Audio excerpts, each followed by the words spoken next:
A brief critique of the evolutionary model, Father Seraphim Rose. Editor's note. This chapter has been transcribed from a tape lecture that Father Seraphim gave during his Orthodox survival course in the summer of 1975. The section titles and some additions to the text have been taken from his written outline of the course. Additions have also been taken from previous lectures in the same course, which provide necessary background to the present discussion. Number 1. Introduction. Now we come to a key concept which is extremely important for understanding both the religious and the secular outlook of contemporary man. This idea is an extremely complex one, and here we can only give a sketchy outline of the problems involved in this question. Charles Darwin's Origin of the Species came out in 1859, was instantly accepted by many people, and soon became very popular. People such as T.H. Huxley and Herbert Spencer in England, together with Ernst Haeckel in Germany, author of The Riddle of the Universe, 1899, and others, popularized the ideas of Darwin and made evolution the very center of their philosophy. It seems to explain everything, of course. People like Nietzsche picked it up and used it for their so-called spiritual prophecies. Footnote. Through the mouth of his prophet Zarathustra, Friedrich Nietzsche proclaimed, "Man is something to be surpassed. What is the ape to man? A laughingstock or a bitter shame? And just the same shall be man to the Superman, a laughingstock or a bitter shame. Ye have made your way from worm to man, and much in you is still worm. Once ye were apes, and even now man is more ape than any ape. Behold, I preach to you the Superman. The Superman is the meaning of the earth." Elsewhere, Nietzsche affirmed his belief in the central tenets of evolutionist philosophy. The doctrines of sovereign becoming, of the fluidity of all concepts, types, and of the lack of any cardinal distinction between human and animal are doctrines that I hold to be true but deadly. Nietzsche in Untimely Meditations, 2.9. Resume text. Thus, the people who are in the main school of Western thought, which was rationalism carried as far as you can take it, accepted evolution. To the present day, one can say that evolution is a central dogma of advanced thinkers, of people who are in harmony with the times. From the very beginning, however, there were people who were arguing about this. In the time of Darwin, there was a Catholic thinker, St. George Jackson Mivart, who believed in evolution but not in Darwin's idea of natural selection. Especially in the last 10 to 30 years, there have come out many critical accounts of evolution from an objective point of view. As these works demonstrate, most of the books supporting evolution began with certain premises and assumptions arising from the naturalistic outlook. Now there is even a society in San Diego called the Institute for Creation Research, which has come out with several good books. They themselves are religious, but they have several books which discuss evolution from a scientific, not a religious standpoint. They say there are two models for understanding the universe. One is the evolution model, and another is the creation model. They take the evidence of the history of the Earth, for example, the geological layers and so forth, and they try to see which model fits. They've discovered that fewer adjustments have to be made if one follows the model of creation. If there was a God who created things in the beginning, and if the Earth is not billions of years old, but only some thousands of years old. The evolutionary model, on the other hand, requires a good many corrections. In this regard, it can be compared to the old model of the Ptolemaic universe versus the Copernican model. Like the Ptolemaic model, the evolutionary model is now proving quite cumbersome. Some members of this institute travel around to various universities. In the last year or two, they've held several debates before thousands of spectators at universities in Tennessee, Texas, etc. Interest has been quite high. Those defending evolution have not been able to give sound evidence in support of it, and in fact on several points were caught up on their ignorance of recent discoveries in paleontology. There are very sophisticated and knowledgeable people defending both points of view. Here we will not even discuss the question of atheistic evolution, because obviously it is a philosophy of fools. Psalm 13:1, "The fool hath said in his heart, there is no God." Of people who can believe, as Huxley said, that if you put a group of monkeys together with typewriters, they will eventually give you the Encyclopedia Britannica, given enough time. If not millions, then billions of years, according to the laws of chance. Footnote. This idea, now known as the infinite monkey theorem, was actually misattributed to T.H. Huxley by the English scientist James Jeans in 1931. Nevertheless, the typing monkey concept is employed by evolutionists today in their arguments for Darwinian gradualism. See, for example, Richard Dawkins, The Blind Watchmaker. Someone calculated evolutionary theory according to the laws of chance and found that, in fact, such a thing would never happen. See, for example, Paul S. Moorhead and Martin Kaplan, Mathematical Challenges to the Neo-Darwinian Interpretation of Evolution. Lee Spencer, Not by Chance. Anyone who can believe that can believe anything. The more serious dispute is between theistic evolution, that God created the world and then it evolved, and the Christian point of view. Here we must say that the fundamentalist point of view is incorrect in many instances because the fundamentalists do not know how to interpret Scripture. They say, for example, that the book of Genesis must be understood literally, and one cannot do this. The Holy Fathers tell us which parts are literal and which parts are not. The first misunderstanding that must be cleared away before we even begin discussing this question, one that causes many people to miss the point, centers on the failure to distinguish between evolution and variation. Variation is the process by which people make various hybrids of peas, different breeds of cats, etc. After 50 years of experimentation, for example, they came up with a new breed of cat, a combination of Siamese and Persian, called the Himalayan cat, which has long hair like a Persian with the coloring of a Siamese. At first, this happened accidentally, but the cat was never able to reproduce itself purely. And only now, after all these years of experimentation, have they come up with a new breed which breeds true. Likewise, there are very different breeds of dogs, different varieties of plants, and the very races of men are all quite different. Pygmies, Hattonites, Chinese, Northern Europeans, all different types of human beings who came from one ancestor. Therefore, the question of variation is one thing and must be distinguished from evolution. Footnote. In his notes, Father Seraphim writes, "The popular mind accepts mere variation as proof of a much bigger question of evolution. We leave it to scientists to define the limits of change observable to them. By its grandiose conception, evolution as such cannot be proved by the small variations observable to science today. Let scientists define the limits of variation, and let them use the word and concept of evolution in explaining change, but let them abandon metaphysical schemes which strive to extrapolate small changes into all-encompassing principle. If this latter is true, let it come naturally from the data without forcing an interpretation on facts." Resume text. There are undoubtedly many variations within one kind of creature, but these variations never produce anything new. They only produce a different variety of dog or cat or being or people. In fact, this is more of a proof against evolution than for it, because no one has ever been able to come up with a new kind of creature. The different species, and this term itself is quite arbitrary, for the most part, are not able to bear offspring with each other. And in the few cases where they can, the offspring is not able to reproduce itself. Thus St. Ambrose of Milan says, "This is an example to you, O man, to stop meddling in the ways of God. God means for each creature to be separate." Number 2. Historical background. During the period of the Enlightenment, the worldview was quite stable.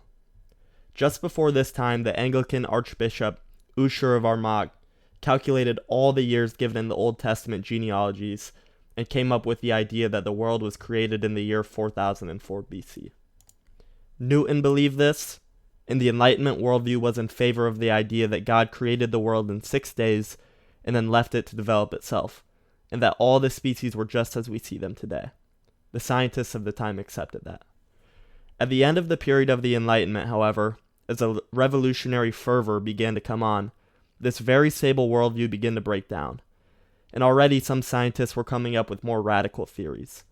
At the end of the 18th century, Erasmus Darwin, the grandfather of Charles Darwin, had already come up with a hypothesis that all of life comes from one primordial filament, which is exactly what is meant today by the theory of evolution. His theory did not concern only one species or kind of creature, but proposed that a primordial blob or filament developed into all the different kinds of creatures by transmutation. This new explanation of Erasmus Darwin was an attempt to continue in the spirit of the Enlightenment, a spirit marked by utter rationalism and simplicity. As rationalism entered deeper into the mind, it was simpler, he thought, to explain life as coming from a single living filament than to give the more complicated explanation that God gave being all at once to all different kinds of creatures. There was one naturalist, Chevalier de Lamarck, who had a definite evolutionary theory just after this, but he had the idea that the changes necessary to account for the evolving of one species into another were due to the inheritance of acquired characteristics. This could never be proved, and has in fact been quite disproved. Hence, the idea of evolution did not take hold. There was, however, one important geologist at this period of the early 19th century who gave a great impetus towards the acceptance of this idea of evolution. This was Charles Lyell, who in 1830 came up with a theory of uniformitarianism. That is, that all we see in the earth today is due not to catastrophes, to a sudden flood or something similar, but rather to the fact that the processes operating today have been operating in past ages, from the beginning of the world as far back as we can see. Therefore, if we look at the Grand Canyon, we see that the river has been eating away the canyon, and we can calculate, by taking into account how fast the water flows, how much water there is in it now, the quality of the soil and so on, how long it must have taken to wear away the canyon. Lyell thought that if we assume that these processes were always going on at the same rate, this being very rational and given to calculation, we can come up with a uniform explanation of things. Of course, there is no proof of this. This is merely his hypothesis. Footnote. In 1829, Lyell wrote, "My work will endeavor to establish the principle of reasoning in the science, that no causes whatever have from the earliest time to which we can look back to the present ever acted but those now acting, and they have never acted with different degrees of energy from that which they now exert." In 1831, a year after Lyell's Principles of Geology was published, Darwin read it during his voyage on the Beagle. After the voyage, Lyell became Darwin's mentor, and it is clear from Darwin's later sentiment that Lyell's ideas made him think of applying the principles of uniformitarianism to the past history of living creatures. In his private letters, Lyell made it clear that he was intent upon abolishing what he called mosaic geology, interpreting the geologic strata in terms of the Genesis flood. Resume text. This idea, together with the idea which was now gaining sympathy, that species evolve into each other, led to another idea. If you put these two ideas together, you get the idea that most likely the world is not just a few thousand years old like the Christians seem to say, but that it must be many thousands or millions of years old, or even more. Thus arose the idea of the greater and greater age of the earth. But again, this belief that the world must be very old was only a presupposition. It was not proved. Already this idea was sinking into the minds of men when in 1859 Charles Darwin came out with his book propounding the idea of natural selection. Darwin's idea was opposed to that of Lamarck, who said that the giraffe evolved because a short-necked creature stretched its neck to eat the higher leaves. Its offspring had a neck an inch longer, the next one stretched a little more, and gradually it became what we know today as a giraffe. This is against all scientific laws because such things don't happen. An acquired characteristic cannot be inherited. For example, when Chinese women had their feet bound, their daughters were always born with normal feet. Darwin, on the other hand, came up with the idea that there were perhaps two longer neck creatures which survived because they had longer necks. They were joined together because all the rest died off due to adverse circumstances or disaster, and their offspring did have longer necks because a change had occurred within them, what science today calls a mutation. This might have been a chance thing at first, but once reproduction between two such creatures had taken place, it continues down through the ages. Of course, this is a guess, because no one has discovered such a thing happen. But this guess struck the consciousness of the people. They were like tinder, all ready for it. And this was the spark. The idea sounded so plausible, and the idea of evolution took hold, not because it was proved. As a matter of fact, the speculations of Darwin were based almost entirely upon his observations, not of evolution, but of variation. When he was traveling in the Galapagos Islands, Darwin wondered why there were 13 different varieties of one kind of finch, and thought that it was because there was one original variety which had developed according to its environment. This is not evolution but variation. From this, he jumped to the conclusion that if you keep making small changes like that, eventually you will have an absolutely different kind of creature. The problem in trying to prove this scientifically is that no one has ever observed these larger changes. They've only observed changes within a kind. Footnote. This is because, as now has been shown through genetic research, the capacity for variation in a particular organism is limited by the inherent variability of that organism's gene pool. In other words, writes Philip E. Johnson, the reason that dogs don't become as big as elephants, much less change into elephants, is not that we just haven't been breeding them long enough. Dogs do not have the genetic capacity for the degree of change, and they stop getting bigger when the genetic limit is reached. Darwin on trial. Resume text. Number 3. Proofs of evolution. Let us look now at the so-called proofs of evolution to see what they are. We are not going to try to disprove evolution, but just try to see that the quality of proofs that are used. What it is that seems convincing to people who believe in evolution. Number 1. There's a standard textbook of zoology used 20 years ago, General Zoology by Tracy Storer, which lists a number of proofs. The first proof in the book is called comparative morphology. That is, a comparison of body structures. Man has arms, bird have wings, whales have flippers. The book has convincing diagrams which make them look very much alike. The birds have claws and we have fingers. The book shows how one might have developed into the other. All creatures are shown to have a very similar structure, and the different structures are arranged according to different phyla and genera. Of course, this is not a proof.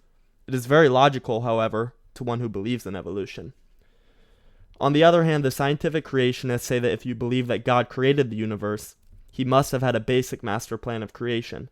Therefore, all kinds of creatures would have basic similarities. If you believe that God created all the creatures, these diagrams convince you that yes, God created them according to a plan. If you believe that one creature evolved into the other, you look at the same diagrams and say, yes, one evolved into the other. But there's no proof either for or against evolution in this. In actual fact, people accept evolution on some other basis, and then look at such diagrams, and the diagrams convince them even more.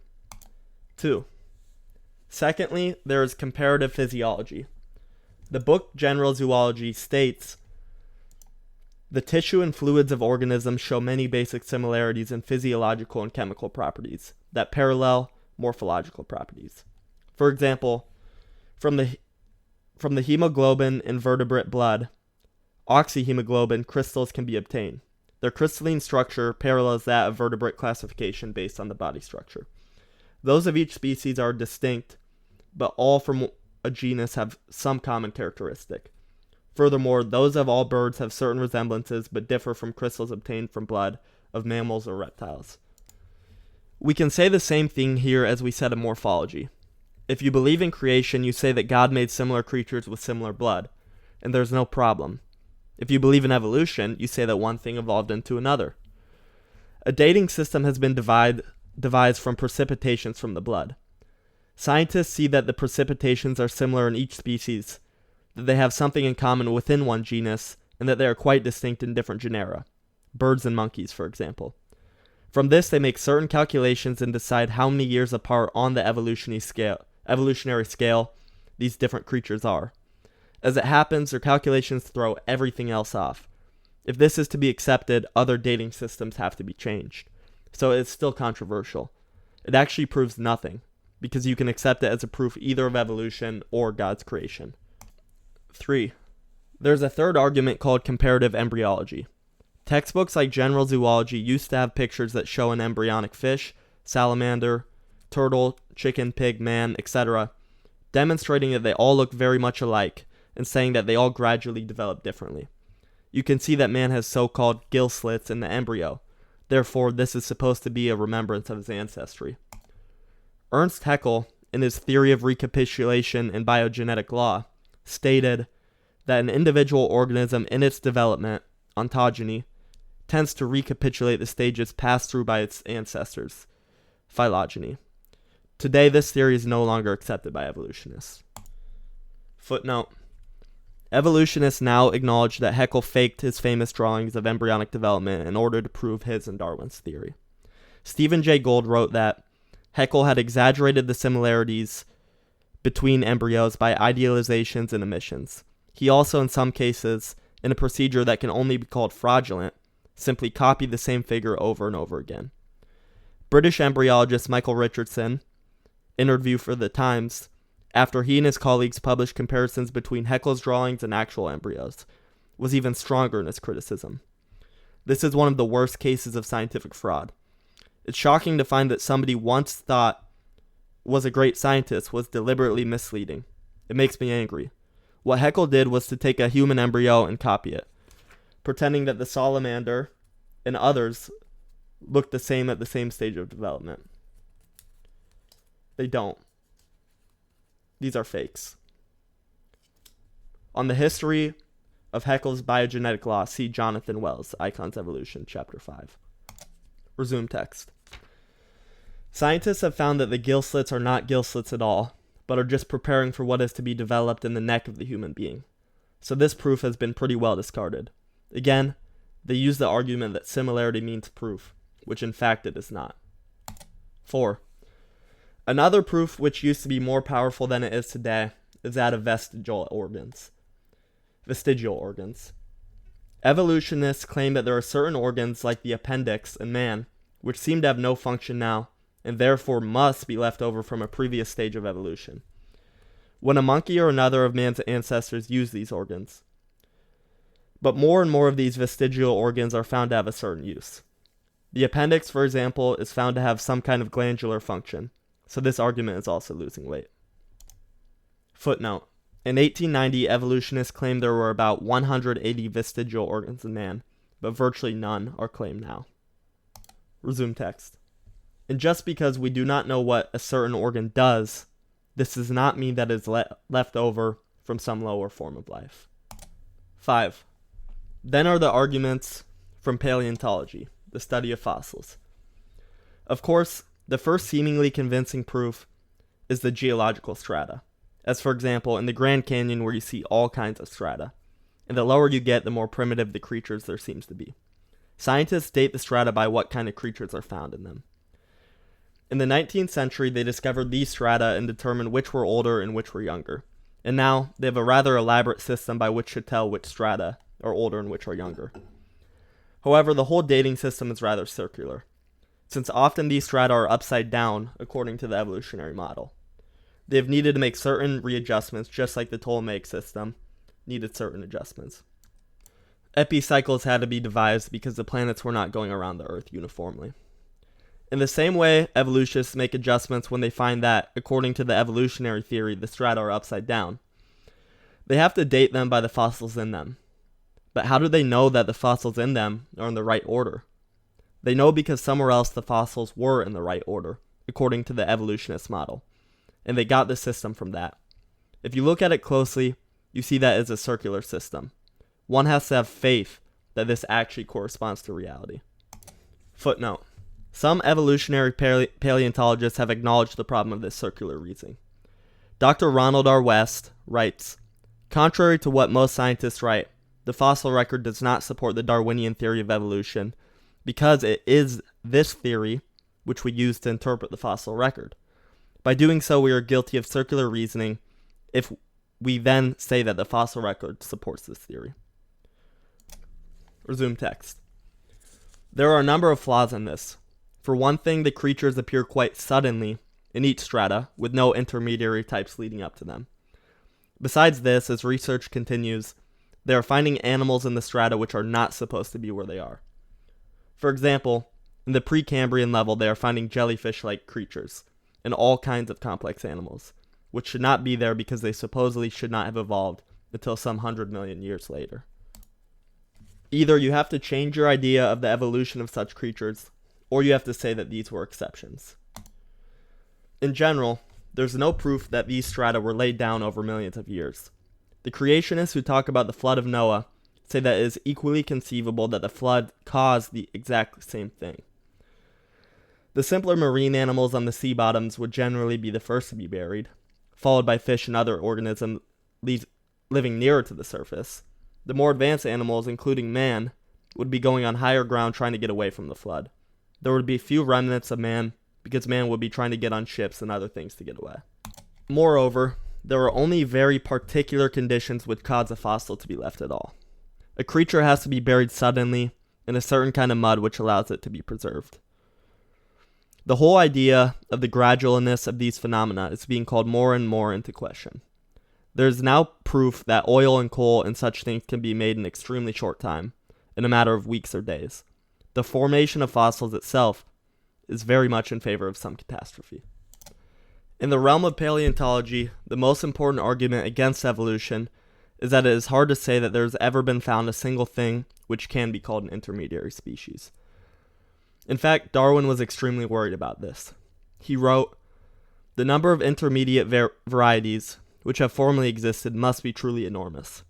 Why then is not every geological formation and every stratum full of such intermediate links?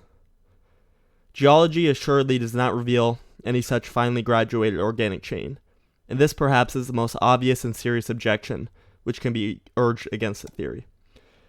The explanation lies, as I believe, in the extreme imperfection of the geological record, meaning more funding, more research will evidence evolution if his theory was correct. Today, scientists say that the fossil record is extremely abundant. There are more fossil species known than living species. Still, there have not been found more than a couple which might be interpreted as somehow being an intermediary species. They will tell you about a pterodactyl, a reptile with wings, and say that this reptile is becoming a bird. But why can't you simply say this is a reptile with wings?" Footnote: Dr. David M. Ropp, the leading paleontologist mentioned above, has said as much. Darwin was embarrassed by the fossil record because it didn't look the way he predicted it would. Well, we are now about 120 years after Darwin, and knowledge of the fossil record has been greatly expanded. We now have 250,000 fossil species, but the situation hasn't changed much. Ironically, we have even fewer examples of evolutionary transition than we had in Darwin's time. By this I mean that some of the classic cases of Darwinian change in the fossil record, such as the evolution of the horse in North America, have had to be discarded or modified as a result of more detailed information. Resume text. There are certain fossils called index fossils, which, when seen in a certain stratum, determine that the stratum cannot be any older or younger than a certain date because that animal supposedly became extinct at a certain period. They found a fish swimming in the ocean which was thought to be extinct 70 million years ago. Because it was thought to be an index fossil, it threw off the whole thing. And that particular layer, which was dated according to the supposedly extinct fish, was no longer correct.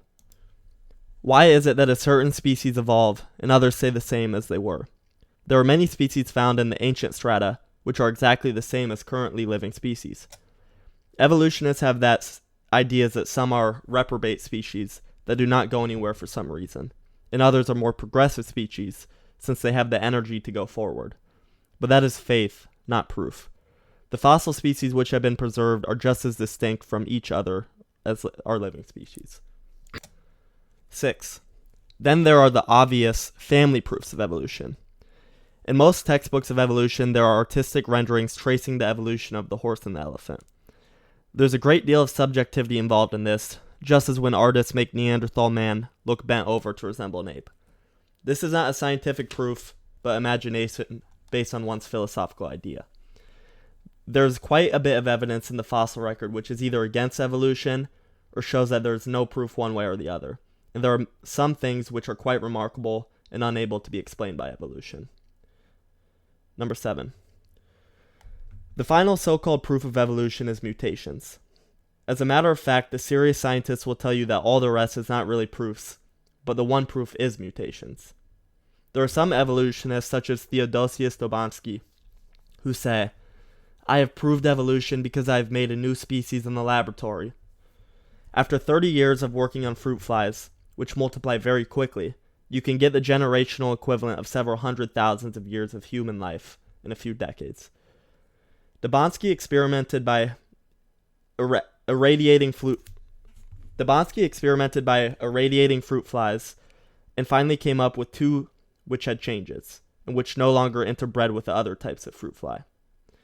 This is his definition of species, that they do not interbreed. Therefore, he said, I have evolved a new species. In the first place, this was done under extremely artificial conditions with radiation. And you have to come up with a new theory of radioactive waves from outer space in order to justify it. Secondly, it is still a fruit fly. So it has no wings or is purple instead of yellow. It is still a fruit fly, and it basically is no different from any other fruit fly. It is simply another variety. So actually, he proved nothing. Furthermore, 99% of mutations are harmful. Or mutations are 99% harmful. All experiments, including those by evolutionists who have worked on them for many decades, have proved unsuccessful in showing any real change from one kind of creature to another. Even the most primitive creature that reproduces itself every 10 days. If anything, the evidence in that sphere is for the fixity of kinds. Footnote. In a synopsis of his groundbreaking book, Not by Chance, biophysicist Dr. Lee Spencer has observed, if random mutations could account for the evolution of life, then they must have added a lot of information to the genome from the time of the first putative organism until the appearance of all present life. If this vast amount of information was built up by an accumulation of a long series of random mutations and natural selection, then each of these many billions of mutations must have, on the average, added some information. Yet, after all the molecular studies that have been done on mutations, not a single one has been found that adds any genetic mutation. They all lose information. Resume text. But in the end, we have to say that there is no conclusive scientific proof for evolution, and likewise there is no conclusive proof against evolution. Because even though it might not seem too logical or too plausible, according to the evidence, still there is no proof that given 1 billion or 1 trillion years, a monkey might not be produced from an amoeba. Who knows? If you consider for a moment what the Holy Fathers say, you might think that perhaps it's true, especially if there is a God. If you think it happened by chance, you have no argument at all. To believe it happened by chance requires much more faith than to believe in God. In any case, the evidence we have just examined will make sense to you according to what your philosophy is. The creationist philosophy requires less adjustment of the evidence, and so it is more plausible. 8. There is one more thing that has been used as a kind of proof of evolution, and that is radiometric dating. Radiocarbon, potassium argon, uranium decay, and so on. Footnote. The uranium decay system is the first radiometric method used historically, the method against which others have been calibrated, and the main support for the widely accepted idea that the Earth is 4.6 billion years old. Resume. These were all discovered in the present century, and some of them just recently. It is said that these systems prove that the world is really very old. One textbook says they have brought about a revolution in dating, because before we had only relative ideas of age, and now we have absolute ideas. One can test a certain rock according to the potassium argon system, and come up with the idea that the rock is 2 billion years old. They allow a margin of error of about 10%. The fact of the matter is that the great age of the Earth was supposedly already known by scientists before these dating systems were developed. Footnote. Also, the approximate ages of fossil-bearing strata were worked out according to evolutionary theory long before the advent of radiometric dating. For example, in the 19th century, Charles Lyell attempted to date the end of the Cretaceous period by reference to how long he thought it would have taken the marine mollusk of this period to have evolved into their modern descendants. Lyell estimated that the Cretaceous ended 80 million years ago, not far from today's accepted figure of 65 million. Harold Levin, The Earth Through Time. Resume text. From their inception, the dating systems were based on the unproven uniformitarian presuppositions of Charles Lyell, which had led to the idea that the world was many millions, if not billions of years old. Thus, they are not really revolutionary in dating, they simply fit into an already accepted view. If these new dating systems had said that the world was only 5,000 years old, instead of 3 billion, scientists would not have accepted them so easily. Secondly, there are certain basic assumptions which the radiometric dating systems must make. The systems which trace the decay rate of radioactive minerals to daughter components require, number 1, that there is absolute uniformity, that the decay rate has always been the same for as long as the process has been going on. Number 2, that the thing being dated has been isolated, that there has been no contamination from outside sources, which they admit does happen. And finally, 3, that there was none of the daughter component in the first place, but only the parent component. All these things are assumptions. They are not proven. Many people, even among non-evolutionists, will admit that carbon-14 is the most reliable of all the dating systems. Even the scientific creationists admit that it is a fair accuracy back perhaps 3,000 years. It has been tested on certain articles whose age has been determined, and it has been proved not to be too far off in many cases. But beyond 2,000 or 3,000 years, it becomes extremely dubious. Even those who are adherents to this system admit that because the half-life of carbon-14 is 5,700 years or so, it cannot be accurate beyond 25 or 35,000 years at the most. Footnote. An interesting development for creationists since the late 1970s, with the development of accelerator mass spectrometry, has been the discovery of carbon-14 in fossil-bearing parts of the geologic record with presumed ages extending to hundreds of millions of years. Since the half-life of C14 is only about 5,700 years, any carbon-containing materials that are truly older than 100,000 years should be carbon-14 dead. That is, with C14 levels below detection limits. Thus, the presence of detectable amounts of C14 in materials of allegedly great ages raises a major question to the long assumption. Resume text. The other systems such as potassium argon, uranium decay, etc., claim to measure a half-life of 1.3 and 4.5 billion years respectively, and therefore when they talk about proving the age of old rocks, they're using these systems. The carbon-14 system is used only on organic matter, and the potassium, argon, and uranium system are used on rocks. In the latter, one must assume that there was a uniform decay rate, not just for thousands, but for billions of years, as well as no contamination during that time, and no daughter components initially.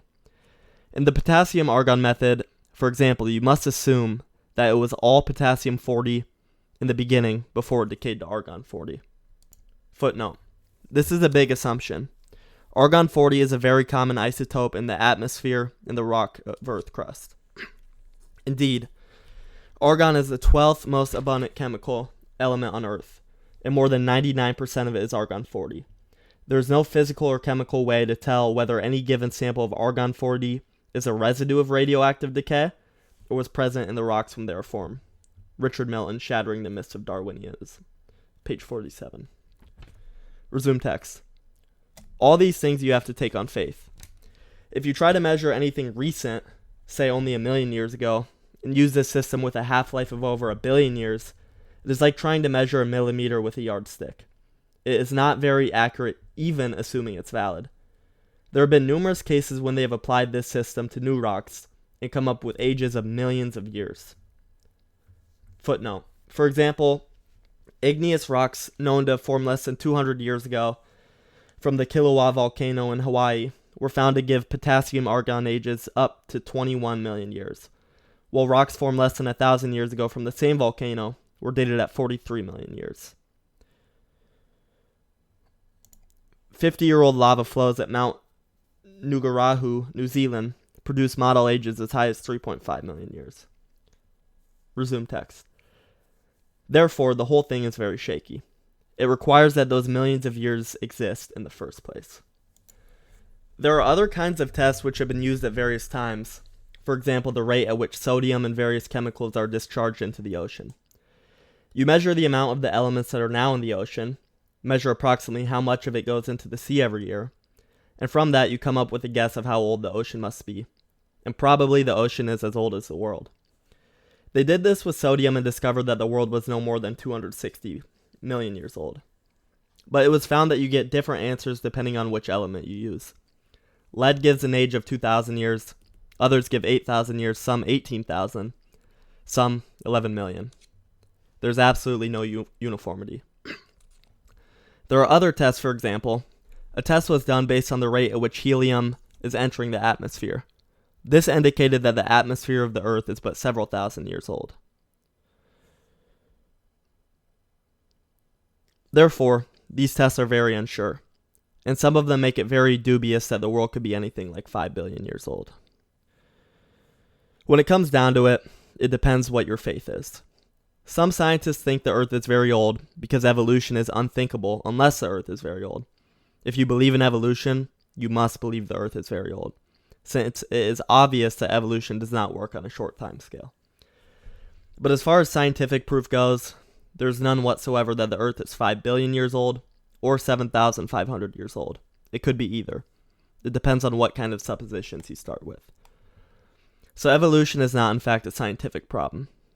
It is a philosophical question.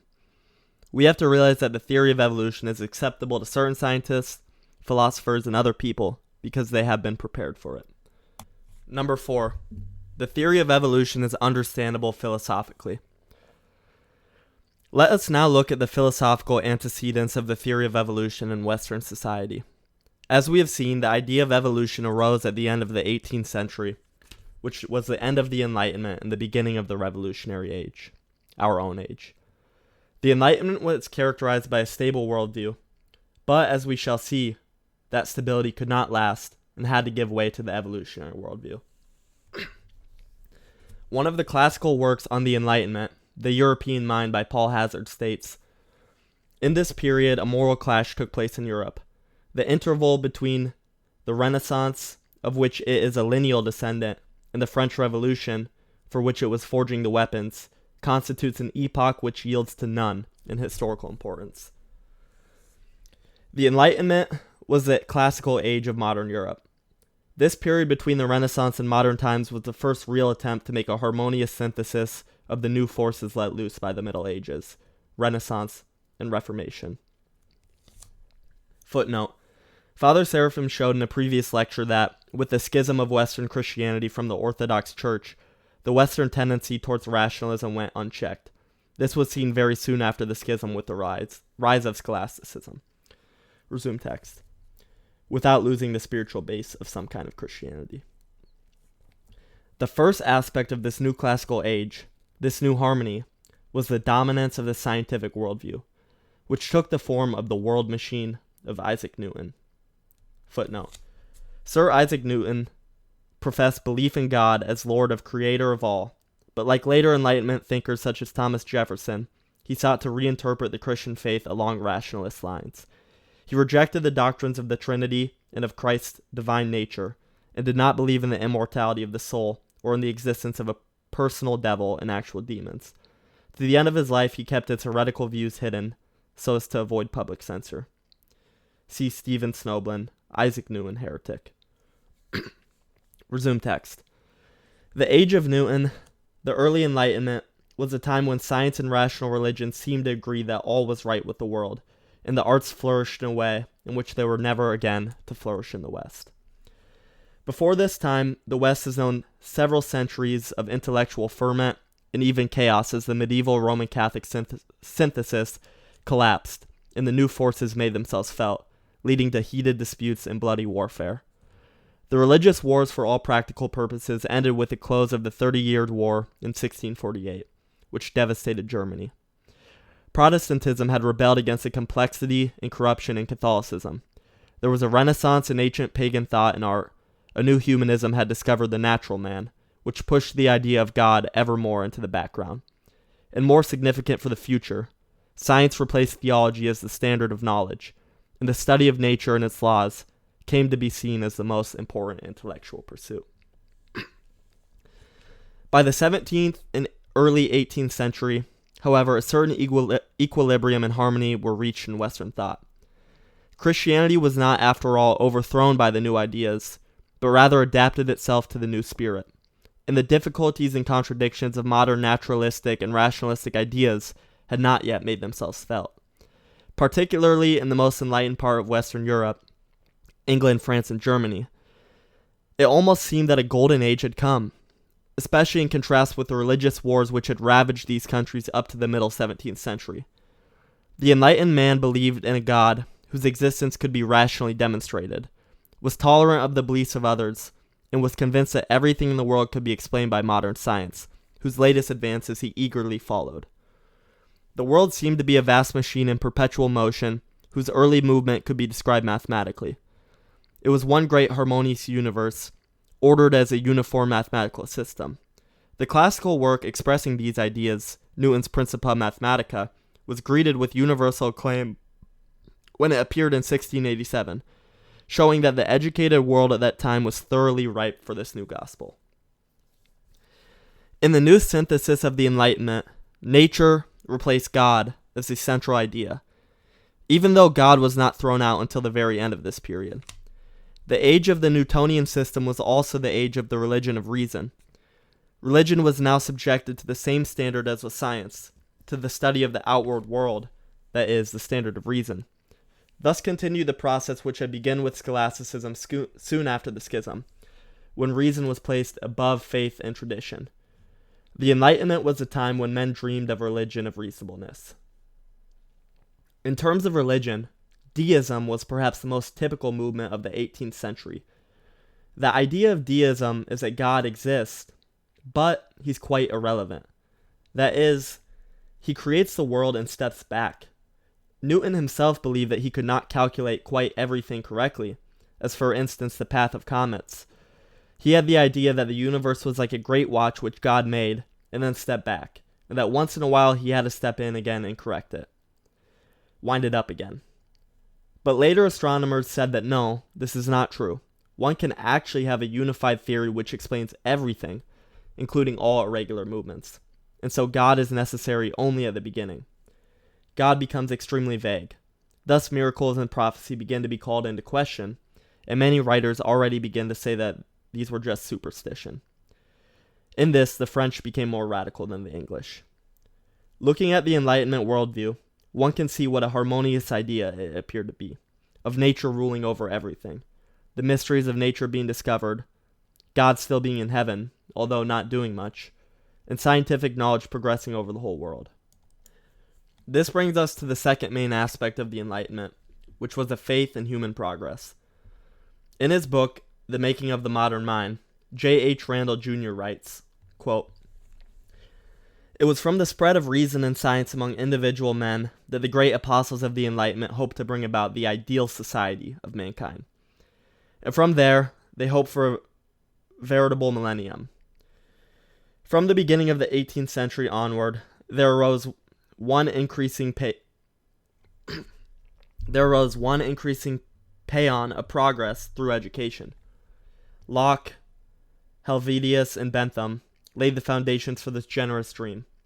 All men of whatever school, save only those who clung to the Christian doctrine of original sin, believe with all their ardent natures in the perfectibility of the human race. At last, mankind held in its own hands the key to its destiny. It could make the future almost what it would. By destroying the foolish errors of the past and returning to a rational cultivation of nature, there were scarcely any limits to human welfare that might not be transcended. It is difficult for us to realize how recent a thing is this faith in human progress. The ancient world seems to have no conception of it. The Greeks and Romans looked back, rather to the Golden Age from which man had degenerated. The Middle Ages, of course, could brook no such thought. The Renaissance, which actually accomplished so much, could not imagine that man could ever rise again to the level of glorious antiquity. Its thoughts were all on the past. Only with the growth of science in the 17th century could men dare to cherish such an overweening ambition. All the scientists from Descartes down despised the ancients and carried the day for the faith in progress. Why did the Enlightenment worldview collapse? Its philosophy now seems hopelessly naive, its art a golden age impossible to revive. There are several causes, and they all perhaps overlap each other. One cause is that which the Russian philosopher Ivan Kirievsky spoke about. Once reason is exalted above faith and tradition, its critical approach produces its own destruction. Footnote. According to the Orthodox patristic teaching, the faculties of the human intellect have been corrupted since the fall. Therefore, human reason must be submitted to faith, and revelation thus raised to a higher level. In a previous lecture of his survival course, Father Seraphim spoke about how the contrary occurred in the West after the schism. Human reason became autonomous and was exalted above Christian faith and tradition. Resume text. The faith in human reason... The faith in human reason that first produced scholasticism, then produced the Reformation. because reason criticized religion itself. The Reformation was a criticism of medieval Catholicism, and then a criticism of Protestantism produced the atheist, agnostic philosophers of the 19th century. Finally, the critical approach of reason produced the actual suicide of reason. Once one trusts reason as the standard of truth, one must follow it all the way on its destructive course. One has no argument against it.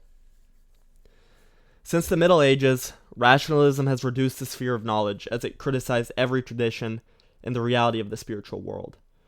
Everything except the outward world. With the English philosopher David Hume, in the later part of the 18th century, autonomous reason finally went as far as it could go. It destroyed all certain knowledge, even of the outward world. Hume said we cannot know absolute truth through our reason, we can only know what we experience. He wrote, quote, "Reason is a subjective faculty which has no necessary relation with the facts we seek to know. It is limited to tracing the relations of our ideas, which themselves are already twice removed from reality. And our senses are equally subjective, for they can never know the thing in itself, but only an image of it, which has in it no element of necessity and certainty. The contrary of every matter of fact is still possible." End quote. This, in fact, is a deep thing in our modern thinkers of the last 200 years. This despair at never being able to know anything, which dissolves the very fabric of life. Believe in rationalistic philosophy and start thinking things through, and you come against Hume and other thinkers like him, and suddenly the whole world dissolves. Thus, with just this one writer on the philosophy of the Enlightenment has the following thing to say about Hume. Quote, "To read Hume's dialogues after having read with sympathetic understanding the earnest deist and optimistic philosophers of the early part of the 18th century is to experience a slight chill, a feeling of apprehension. It is as if the high noon of the Enlightenment, at the hour of the siesta, when everything seems to be quiet and secure all about, one was suddenly aware of the short, sharp slipping of the foundations, a faint far-off tremor running under the solid ground of common sense." End quote. This, of course, later produced the great earthquakes of our own times. The experimental ideal in science had a function similar to that of reason in destroying the stability of the Enlightenment worldview. Being itself based in rationalism, this ideal is never satisfied. It never stops, but always waits to test its conclusions and come to new ones. That is why scientific ideas are constantly changing, and why the scientific synthesis at the time of Newton was overthrown. Finally, the idea of progress helped to dissolve the old synthesis. In the Renaissance, as we have seen, the ancients were looked to as the true standard. It was thought that, if only we could get back to them and away from the Middle Ages and superstition, we would be fine. Then when the sciences became the dominant mode of thought, the scientific worldview arose. People began to see that anyone living today has more scientific knowledge than anyone living in antiquity. Now science for the first time has moved forward dramatically with its experiments, etc. The very idea of progress, that the present is building upon the past, that the future generations will improve upon us, and that man will go constantly ahead, this obviously obliterates the idea that there is one constant standard. Just as in Hume's subjectivism, everything becomes relative. One's existing standard is left to the fate of the future people who are going to improve upon it. After a while, people begin to realize that this is a philosophy of constant change, constant movement.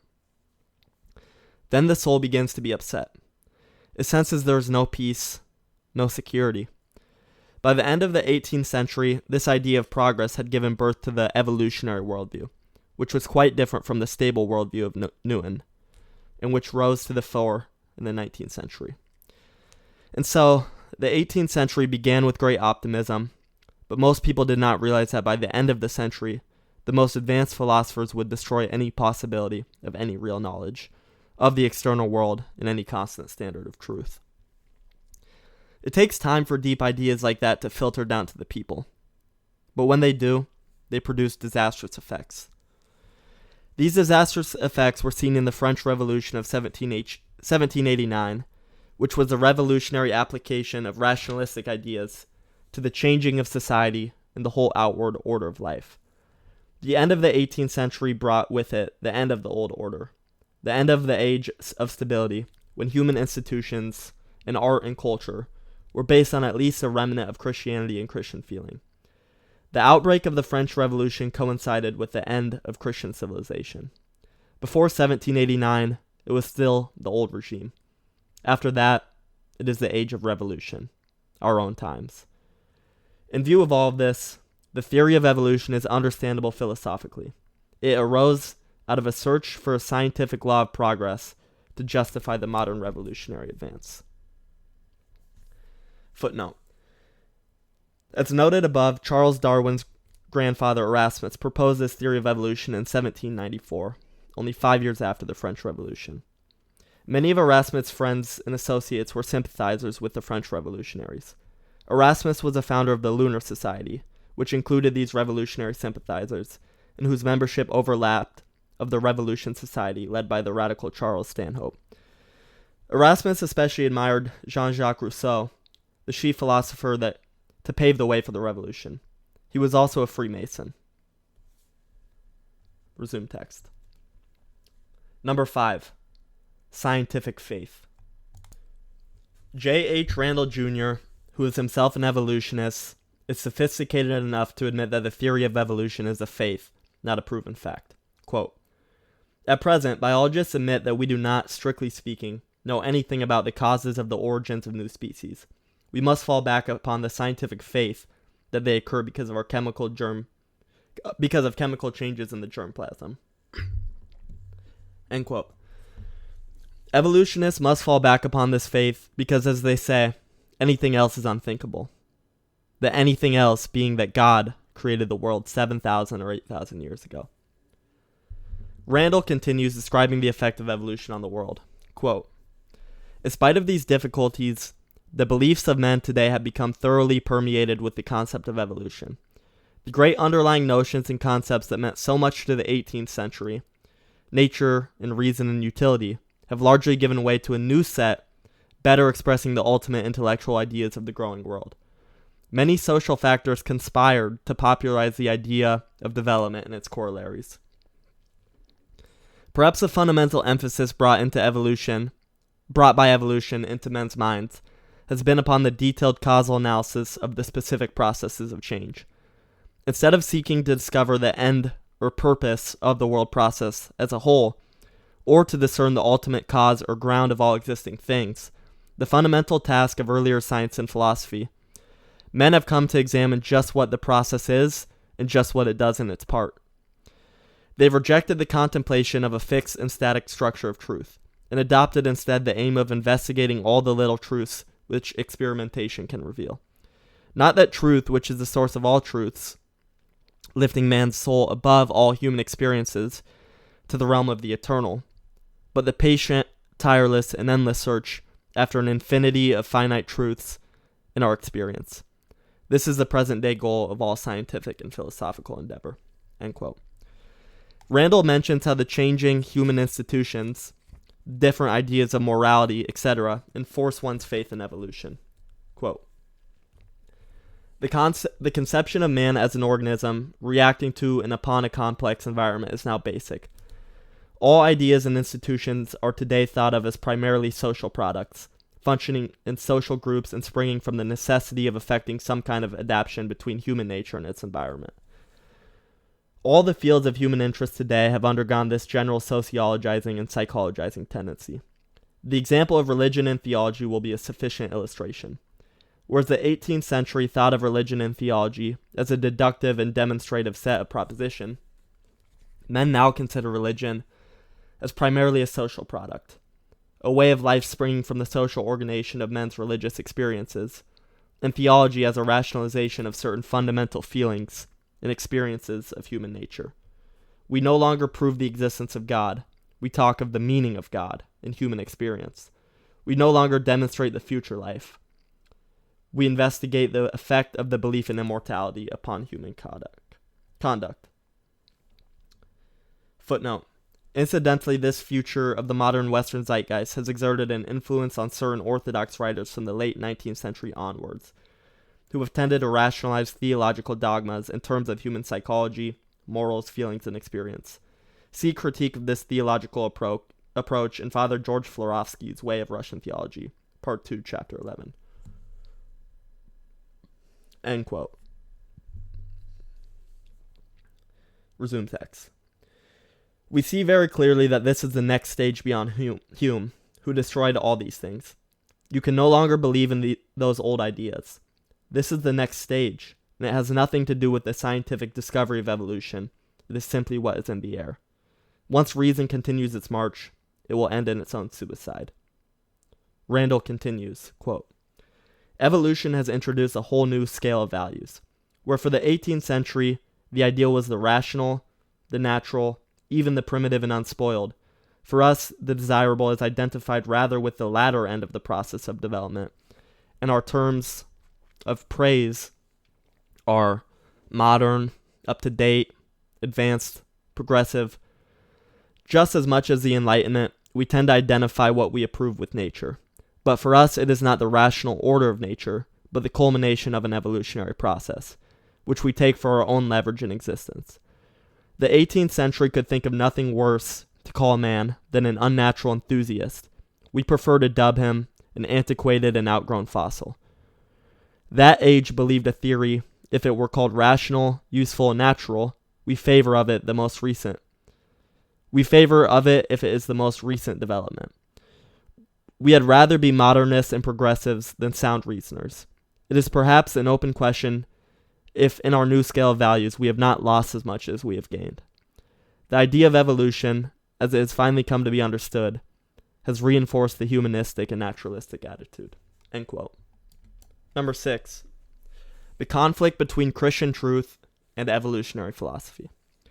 Now, we must look to see what orthodoxy says about the question of evolution, where it touches upon philosophy and theology. According to the theory of evolution, man is coming up from savagery, and that is why books show Cro-Magnon man, Neanderthal man, etc., looking very savage, ready to beat someone over the head and take his meat. This is obviously someone's imagination. It is not based on the shape of the fossils or anything else. If you believe that man came up from savagery, you will interpret all If you believe man came up from savagery, you will interpret all past history in those terms. But, according to orthodoxy, man fell from paradise. In evolutionary philosophy, there is no room for a supernatural state of Adam. These are obviously two different systems which cannot be mixed. Those who want to keep both Christianity and evolutionism are forced to stick an artificial paradise onto an ape-like creature. What finally happens, however, is that the people who do this, including many Catholics in recent decades, see that it results in the two systems becoming muddled. And therefore, they come to accept that evolution must be right and Christianity a myth. They begin to say that the fall of man is only a fall from cosmic immaturity. That when ape-like creatures being in a state of naivety evolved into human beings, they acquired a guilt complex, and that is the fall. Furthermore, they come to believe that originally there was not just one pair of human beings, but many. This is called polygenism, the idea that man came from many different pairs. Once you give into the idea that Genesis and the origin of man must be inspected rationalistically, on the basis of the naturalistic philosophy of modern thinkers, then Christianity has to be put away.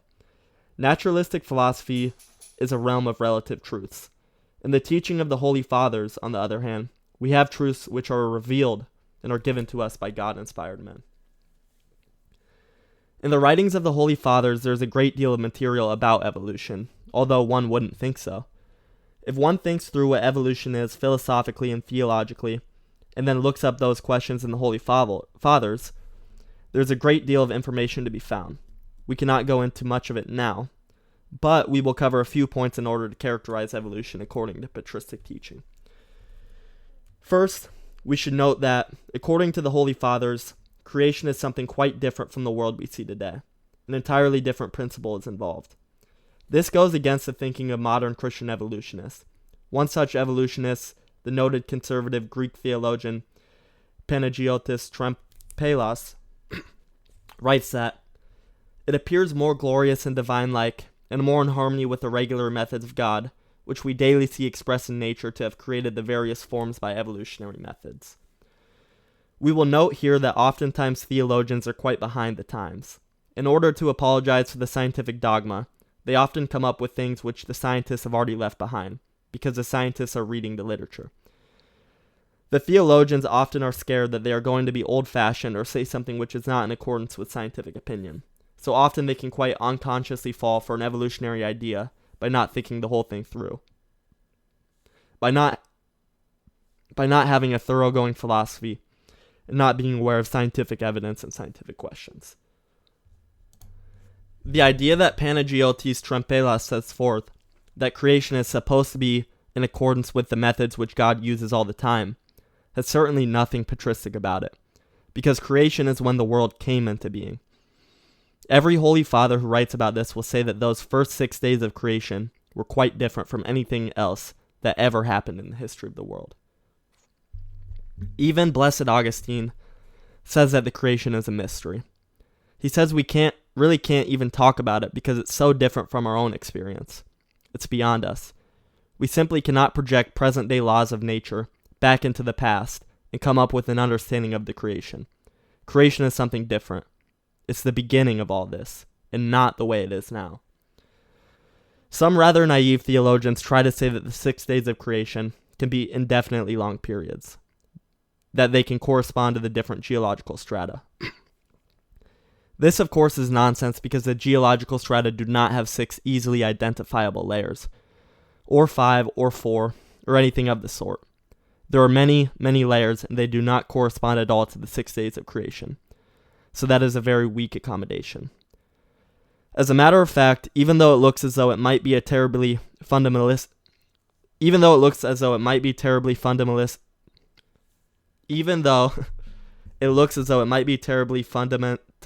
to say it, the Holy Fathers do say that those days were 24 hours long. St. Ephrem the Syrian even divides them into 2 periods, 12 hours each. St. Basil the Great says that, in the book of Genesis, the first day is called not the first day, but one day, because it is the one day by which God measured out the entire rest of creation. That is, this first day, which he says was 24 hours long, is exactly the same day which is repeated in the rest of creation. If you think about it, there's nothing particularly difficult in that idea, since the creation of God is something totally outside our present knowledge. The accommodation of days to epochs does not make any sense. You cannot fit them together. Therefore, why do you need to have a day that is 1,000 or 1,000,000 years long? The Holy Fathers say again, with one voice, that the creative acts of God are instantaneous. St. Basil the Great, St. Ambrose the Great, St. Ephrem, and many others say that when God creates, he says the word and it is, faster than thought. There are many patristic quotations about this, but we will not go into them here. None of the Holy Fathers say that creation was slow. There are 6 days of creation, and they describe this not as a long process. The idea that man has been evolving from something lower is totally foreign to any Holy Fathers. Rather, they say that the lower creatures came first in order to prepare the realm for the higher creature who is man, who must have his kingdom already created before he comes.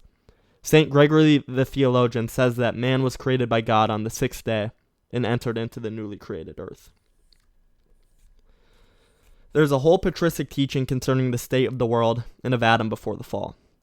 Adam was potentially immortal. As Blessed Augustine says, he was created with the possibility of being either mortal or immortal in the body, and he chose by his fall to be mortal in the body. The creation before the fall of Adam was in a different state. About this, the Holy Fathers do not tell us very much. It is really beyond us. But certain Holy Fathers of the most contemplative sort, such as St. Gregory the Sinite, do describe the state of paradise. St. Gregory says that paradise exists now in the same state it was in then, but that it has become invisible to us. It is placed between corruption and incorruption, so that when a tree falls in paradise, it does not rot away, like we see around us, but is turned into the most fragrant substance. There is a hint which tells us that paradise is beyond us, that some other law exists there. We know of people who have been to paradise, like St. Euphronius the cook, who brought back 3 apples from there. These 3 apples were kept for a little while. The monks divided them up and ate them, and they were very sweet. The account says that they ate them like holy bread. which means that this has something to do with matter. And yet it was something different from matter. Nowadays, people are speculating about matter and antimatter, about what is the source or root of matter. They don't know anymore. So why should we be surprised that there's a different kind of matter? We know also that there will be a different body, a spiritual body. Our resurrected body will be of a different kind of matter than we know now. St. Gregory the Senite says that it will be like our present body, but without moisture and heaviness. What that is, we do not know, because unless one has seen an angel, one has not experienced this. We do not have to speculate about exactly what kind of matter this is, because that will be revealed to us when we need to know it in the next life. It is enough for us to know that paradise in the state of the whole creation before the fall of Adam, was quite different than from what we know now. The law of nature we know now is the law of nature that God gave when Adam fell. That is, when he said, "Cursed is the ground for thy sake," Genesis 3:17. And, "In pain thou shalt bring forth children," Genesis 3:16. Adam brought death into the world, so it's very likely that no creature died before the fall. Before the fall, Eve was a virgin. God made male and female knowing man would fall. It would need this means of reproducing. There's an element of great mystery in the state of creation before the fall of Adam, which we do not need to pry into because we are not interested in the how of creation. We know that there was a creation of 6 days, and some holy fathers say they were 24-hour days. There's nothing surprising about this, that the acts of God were instantaneous. God wills, and it is done. He speaks, and it is done. Since we believe in God, who is almighty, there's no problem whatsoever. But how it looked, how many kinds of creatures there were, for example, whether there were all the different kinds of cats we see, or whether there were 5 basic types, we don't know, and it's not important for us to know. To add to the theory of evolution, the idea of God, as some Christian evolutionists do, gives no help at all. Or rather, it gives only one help. It gets you out of the problem of finding out where everything came from in the first place. Instead of a great tapioca bowl of cosmic jelly, you have God. That is more clear. It is a straight idea. If you have the tapioca jelly in space somewhere, it is very mystical and difficult to understand. If you are a materialist, it makes sense to you. But that is purely on the basis of your prejudices. But apart from this, the question of where everything came from to begin with, there's no particular help to be derived from adding God to the idea of evolution. The difficulties in the theory are still there, no matter if God is behind it or not. The modern philosophy of evolution and Orthodox teaching differ in their understanding not only of the past of man, but also of man's future. If the creation is one great filament, which evolves and is transmuted into new species, then we can expect the evolution of Superman, which we will discuss shortly. If, however, the creation is made up of distinct creatures, then we can expect something different. We do not have to expect creatures to change or to rise up from the lower to the higher. Concerning the transmutability of kinds of creatures, the Holy Fathers have quite a definite teaching. The Holy Fathers use the word kinds according to the words used in Genesis. Species is a very arbitrary concept, and we do not have to take it as a limit.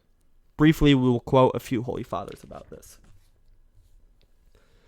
St. Gregory of Nyssa quotes his sister Macrina on her deathbed when she was speaking about this very question, opposing the idea of the pre-existence and transmigration of souls, which was taught by Origen. She says in the words of St. Gregory, those who would have it that the soul migrates into nature divergent from each other seems to me to obliterate all natural distinctions. To blend and confuse together in every possible respect, the rational, the irrational, the sentient, and the insensate, if that is, all these are to pass into each other, with no distinct natural order secluding them from mutual transition. To say that one and the same soul, on account of a particular environment of body, is at one time a rational and intellectual soul, and that then it is caverned along with the reptiles, or herds with the birds, or is a beast of burden, or a carnivorous one, or swims in the deep, or even drops down to an insensate thing, so as to strike out roots, or become a complete tree, producing buds on branches, and from those buds a flower, or a thorn, or a fruit edible or noxious. To say this is nothing short of making all things the same, and believing that one single nature runs through all beings, that there is a connection between them which blends and confuses hopelessly all the marks by which one could be distinguished from another." End quote. This shows very clearly that the Holy Fathers believed in an orderly arrangement of distinct creatures. There is not, as Erasmus Darwin would have it, a single filament which runs through all beings. Rather, there are distinct natures. One of the basic works of Orthodox teaching is The Fount of Knowledge by St. John Damascene. This great work of the 8th century is divided into 3 parts. The first part is called On Philosophy. The second is on Heresies, which tells exactly what the heretics believe and why we do not believe that. And the third part is on the Orthodox faith, which is one of the standard books of Orthodox theology. In On Philosophy, St. John begins with chapters which go into such things as: what is knowledge? What is philosophy? What is being? What is substance? What is accident? What is species? What is genus? What are differences? What are properties? Predicates. The entire Orthodox philosophy he presents is based on the idea that reality is quite distinctly divided up into different beings, each of which has its own essence, its own nature, and not one of them is confused with another. St. John Damascene meant that this part be read, and this philosophy understood, before one undertook to read his book of Orthodox theology on the Orthodox faith. There are a number of basic books by the Orthodox Fathers which deal with the kinds of creatures. There are books called the Hexameron, which means 6 days. These are commentaries on the 6 days of creation. There is one by St. Basil the Great in the east, one by St. Ambrose of Milan in the west, and other lesser ones. There are commentaries on the book of Genesis by St. John Chrysostom and St. Ephraim the Syrian, and there are many writings on these subjects scattered in the writings of many other Holy Fathers. The recent Holy Father, St. John of Kronstadt, also wrote a Hexameron. These books are very inspiring because they are not mere abstract knowledge. They are full of practical wisdom. The Holy Fathers use a love of nature and the splendor of God's creation to give examples for us human beings. There are many quaint little examples of how we should be like the dove in love for its nature, or in love for its mate. How we should be like the wiser animals and not be like the dumber animals, etc. In our own monastery, we can take an example from our squirrels. They are very greedy. We are not supposed to be like that. We should be gentle like the deer. We have all around us examples like that. In his Hexameron, St. Basil quotes God's words in Genesis: "Let the earth bring forth." This brief command, says St. Basil, was immediately a mighty nature and elaborate system which brought into perfection, more swiftly than our thought, the countless properties of plants. Elsewhere about God's commandment, "Let the earth bring forth vegetation," Genesis 1:11, St. Basil says, "At this saying all the dense woods appeared. All the trees shot up. All the shrubs were immediately thick with leaf and bushy. All came into existence in a moment of time." In the 9th homily of his Hexameron, St. Basil has a quote on the very question of the succession of creatures, one after the other. He quotes Genesis: "Let the earth bring forth living creatures according to their kinds, cattle and creeping things and beasts of the earth," Genesis 1:24. St. Basil says about this, quote, "Consider the word of God moving through all creation, having begun at that time, active up to the present, and efficacious until the end, even to the consummation of the world. As a ball, when pushed by someone, and then meeting with a slope, is borne downward by its own shape and the inclination of the ground, and does not stop before some level surface receives it, so too the nature of existing objects, set in motion by one command, passes through creation without change, by generation and destruction, preserving the succession of the kinds through resemblance, until it reaches the very end. It begets a horse as a successor of a horse, a lion of a lion, and an eagle of an eagle. And it continues to preserve each of the animals by uninterrupted successions until the consummation of the universe. No length of time causes the specific characteristics of the animal to be corrupted or effaced, but as if established just recently, nature, ever fresh, moves along with time." End quote. This is a statement not of science but of philosophy. This is the way God created creatures. Each one has a certain seed, a certain nature, and transmits that to its offspring. When there is an exception, then it is a monstrosity, and this does not invalidate the principle of the nature of things. each one which is quite distinct from the other. If we do not understand the whole variety of God's creation, that is our fault, not God's. St. Ambrose has a number of quotations along the same line. His Hexameron is very close to St. Basil's in spirit. We have other quotes from the Holy Fathers which show us a very interesting thing, that they were combating in ancient times something akin to the modern theory of evolution. This was a heretical idea that the soul of man was created after the body. The same idea is taught today by Christian evolutionists, although of course the ancient heresy is not the same as the modern theory. Those who taught the ancient heresy based their idea on a misinterpretation of Genesis 2:7. And God formed man of the dust from the earth, and breathed into his face the breath of life, and man became a living soul. Even today, Christian evolutionists seize on this passage and say, that means man was something else first, and then he became human. In ancient times, this false idea that the soul was created after the body was contrasted by the opposite and equally false idea of the pre-existence of souls. The Holy Fathers, in refuting both these theories, clearly stated that the soul and body of man were created simultaneously. Thus St. John Damascene writes, quote, the body and the soul were formed at the same time, not one before and the other afterwards, as the ravings of Origen would have it, end quote. St. Gregory of Nyssa goes into greater detail in refuting both heresies. First, he describes Origen's idea of the pre-existence of the souls, that is, that souls fell down into our world. Quote, some of those before our time who have dealt with the question of principles think it is right to say that souls have a previous existence as a people in a society of their own, and that among them there are standards of vice and virtue, and that the soul there, which abides in goodness, remains without experience of conjunction with the body. But if it does depart from its communion with good, it falls down to this lower life, and so comes to be in a body, end quote. Then, St. Gregory describes the other heresy, which corresponds to the ideas of the modern Christian evolutionists. Quote, others, on the contrary, making the order of the making of man as stated by Moses, say that the soul is second to the body in order of time, since God first took dust from the earth and formed man, and then animated the being thus formed by his breath. And by this argument, they prove that the flesh is more noble than the soul, that which was previously formed more noble than that which was afterwards infused into it.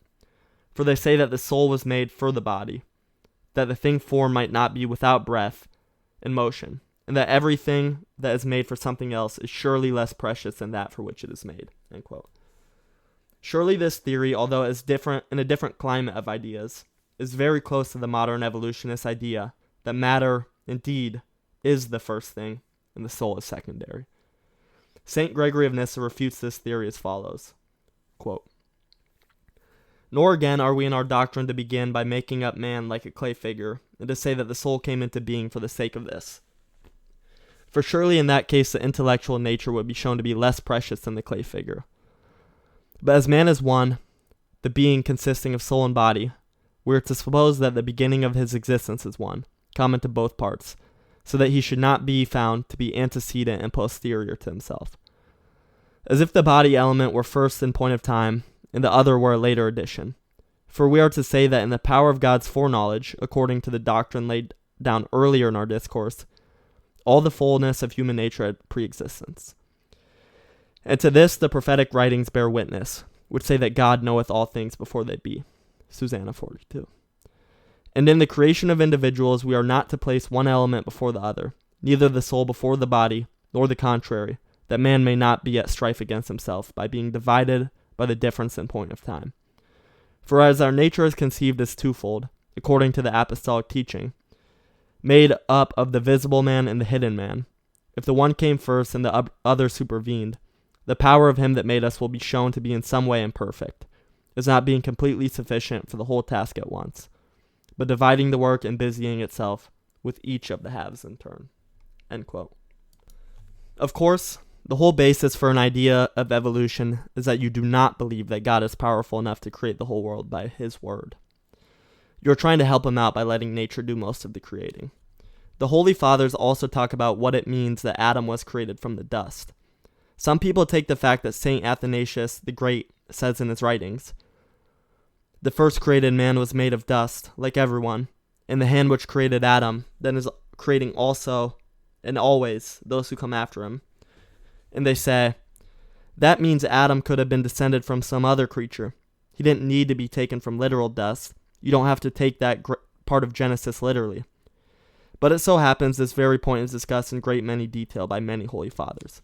They come up with many different ways of expressing it and make it absolutely clear that Adam and Cain are two different kinds of people.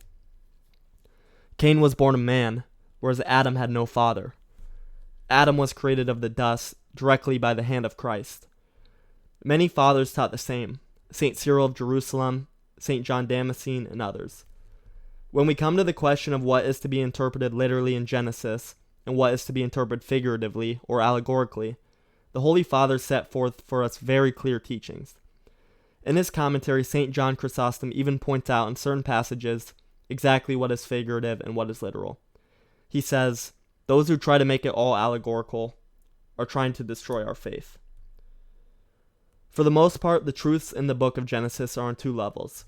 There are literal truths, and there are also, many times for our spiritual benefit, spiritual truths. In fact, there are systems of 3 or 4 levels of meaning. But it is sufficient for us to know that there are many deeper meanings in the scriptures, and very seldom is the literal meaning destroyed. Only occasionally is the meaning entirely figurative. In general, we can characterize evolution in its philosophical aspect as a naturalistic heresy, which comes closest of all to being the opposite of the ancient heresy of the preexistence of souls. The preexistence of souls is the idea that there's one kind of soul nature which runs throughout creation, while evolution is the idea that there's one kind of material being which runs throughout creation. Both of these ideas destroy the idea of distinct natures of created beings. The idea of evolution was a heresy that was lacking in ancient times. Usually orthodoxy is midway between two errors. For example, between the doing away with the divine nature by Arius and the doing away with the human nature by monophysitism. In this particular case, the other heresy, evolution, was not incarnated in ancient times. This heresy waited until modern times to make its appearance. Footnote. While the modern theory of evolution did not exist in ancient times, as we have seen, some ancient Greek thinkers set forth naturalistic theories of origin, which were later refuted by Orthodox Holy Fathers.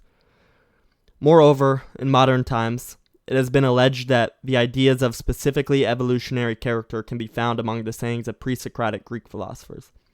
For example, Anaximander of Miletus taught that human beings originally took form from fishes or fish-like animals. As the early Christian apologist St. Hippolytus recorded, Anaximander asserted that man was originally similar to a different animal, that is, a fish. The Refutation of All Heresies 1.5. Another idea singled out as a forerunner of modern evolutionary theory was taught by Empedocles, 490 to 430 BC. According to this Greek philosopher, body parts such as heads, arms, eyes, once existed in disembodied states, separated by evil strife. But as divinity was mingled yet more with divinity, these things kept coming together in whatever way each might chance. Many creatures arose with double faces and double breasts, offspring of oxen with human faces, and again there sprang up children of men with oxen heads. Creatures, too, in which some parts were mixed of men and some of the nature of woman. In Empedocles' view, these chance combinations of body parts finally resulted in the formation in suitable human bodies, both male and female, as well as the bodies of other creatures. While these pre-Socratic ideas do have notable similarities to today's theory of evolution, the differences between the ancient and modern theories are just as obvious. Hence, Father Seraphim's assertion that evolution is truly a modern error. End of reading. A brief critique of the evolutionary model.